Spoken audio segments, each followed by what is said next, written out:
আগামী 7 থেকে 10 এপ্রিল ঢাকায় অনুষ্ঠিত হতে যাচ্ছে 4 দিনব্যাপী ইনভেস্টমেন্ট সামিট। এতে অংশ নেবে চীন, যুক্তরাষ্ট্র, জাপান, দুবাই সহ দেশি বিদেশি বহুজাতিক অনেক প্রতিষ্ঠান।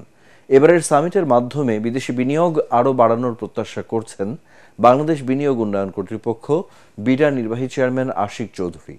বিকেলে ফরেন সার্ভিস একাডেমিতে সংবাদ সম্মেলনে এসব তথ্য জানান তিনি।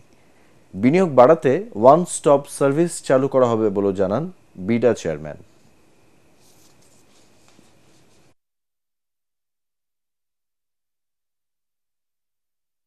যে সে $100 মিলিয়ন দিবে, মাত্র 100 জনের চাকরি হবে।